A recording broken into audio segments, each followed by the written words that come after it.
Nigeria is just too black. One ought to send people of other races into Nigeria, point that black Nigerians are a minority, so that Nigerians no longer make the rules and they must obey the rules made by these new people who came in. And this is to be done even when the majority of black Nigerians do not wish for this to happen, i.e., it is to be done against their will. When the British invaded and took over the area that is now Nigeria, they made the rules.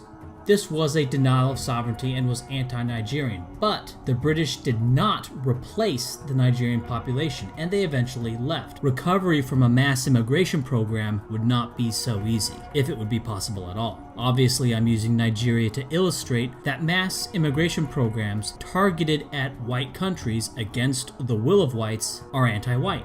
It is worse than military conquest, and seldom in history has it been seen as anything but. When the Oslo Jewish community in Norway says that Norway is too white and that other people should come in to make the rules that whites must now obey, it's obviously about reducing white power and elevating the power of everyone else. In the US, the projection of a white minority has been celebrated by Bill Clinton and the entire 1998 graduating class of Portland State, by Newsweek magazine, The Huffington Post, The Daily Show, Joe Biden, and certainly a lot more that I can't be arsed to go look up. Now, maybe you wish to say that whites, especially whites in the United States, deserve dispossession while Nigerians do not. And I'll argue that line by line, but that doesn't change that you're still anti-white, even if you think it's justified.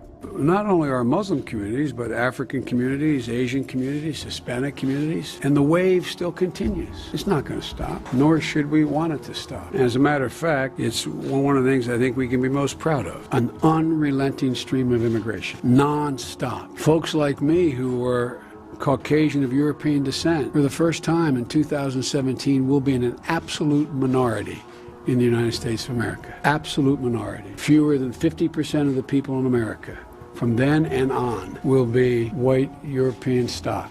That's not a bad thing. That's a source of our strength.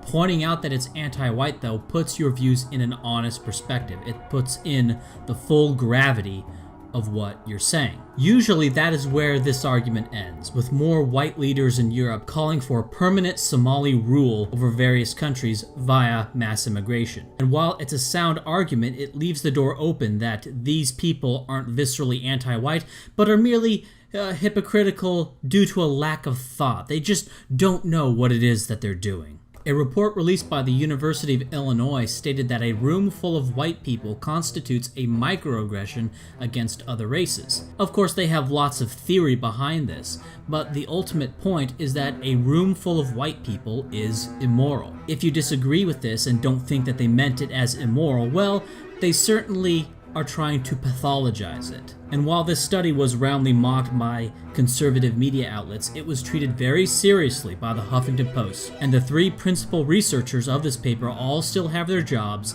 and didn't face any consequences for a paper designed to delegitimize the existence of whites in groups. If you don't think that this was their intent, well, certainly the study, if taken seriously, would have that effect to delegitimize whites in groups. And the policy proposals of the study were all aimed at eliminating overwhelmingly white classes. So while at first glance you may think that my interpretation is hyperbolic, it nevertheless very simply appears to be the case. But this delegitimization of whites is much broader. Well-known examples are attacks on the Tea Party for being too white, attacks on the Republican Party for being too white. There has also been an ongoing campaign mandating that whites in the US military be aware that their achievements in life are to be discounted and minimized because they have white privilege. If someone told Japanese people that their life accomplishments weren't meaningful because they're Japanese, well, we would say that this person is anti-Japanese, just as this is obviously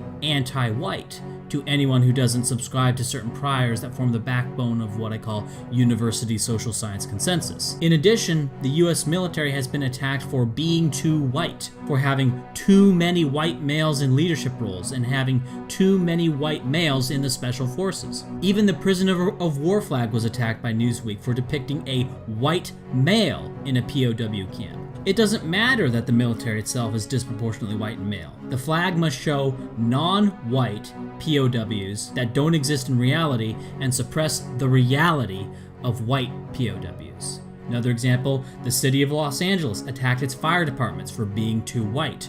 Anti-white mania even hits school below college. Brooklyn schools are cutting gifted programs because they're too white, and the federal government released a report saying advanced placement programs are too white. We can take a trip across the pond and see that anti-white mania afflicts the UK. UK schools, which would otherwise get top marks, are getting marked down 1 grade for being too white. Say it with me. They are being punished. Yes, being marked down a grade is a form of punishment. Why are they being punished? For being white. Okay, let's put it together. They are being punished for being white. Simple, true, no need to argue, just swallow it. Also in the UK, the British Broadcasting Corporation is willing to put their desire to reduce white influence on the BBC ahead of the old way of just hiring the most capable people. Again, if you think that's a loaded description of what they're doing, well, what are they doing?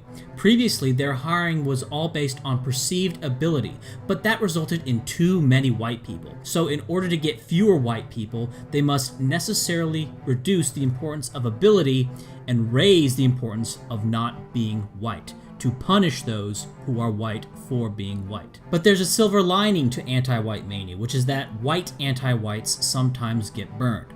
For example, there is a growing stigma that indie music is too white, or that the shitcom EastEnders is too white, that bicycling is too white, that the Green Party is too white. Ignore the fact that the Green Party of California supported booths to give free slaps to straight white men for the crime of being straight white men. Even embracing African music didn't save the band Shokazoba from the charge of being white. Also, the Game of Thrones is attacked for being white. Hillary Clinton's campaign is too white. South Africa, which Noam Chomsky hilariously predicted was ending apartheid to institute a knowledge-based economy, has the problem that in that its professors are still 86% white, clearly a result of them still having all of that power and privilege. A similar sentiment was aired publicly by the president of Western Washington University, who decried that the university was too white. Perhaps a possible solution would be to make the curriculum more diverse,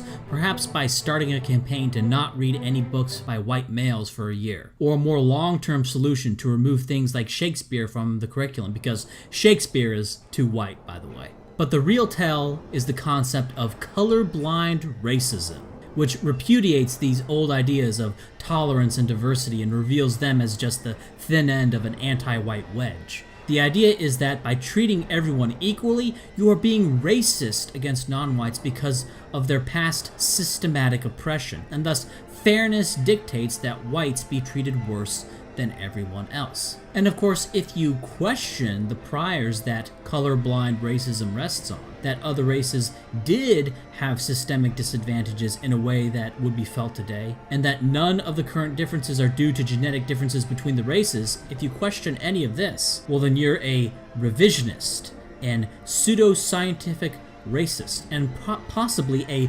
Nazi Ku Klux, i.e. their beliefs are structured in such a way that they're nearly impossible to attack, because by merely attacking them, you are now a pathological person. Larry King, when talking to Who Cares on his dumb softball show in 2011, mentioned that his grandson wished that he were black, and followed with, "There's lots of advantages to being black." And then, "Black is in.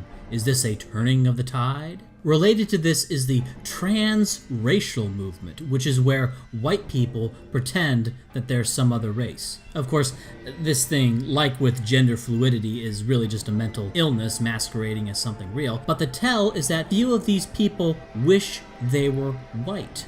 Why not? Aren't whites super privileged? This is another tell. If these people were black saying that they were white, or that I wish I was white, or little black children that said that they wish they were white, well, you'd never hear the end of it. Robin Morgan, a quote-unquote feminist activist, in 2003 made a quote that gives a great tell into the anti-white mindset, or whatever you want to call it. She said, quote, "My white skin disgusts me. My passport disgusts me.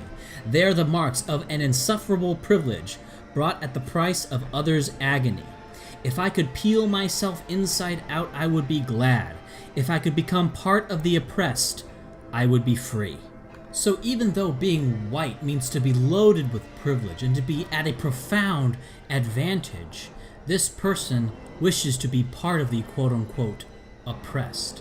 White people are the ones who wish to stop talking about race.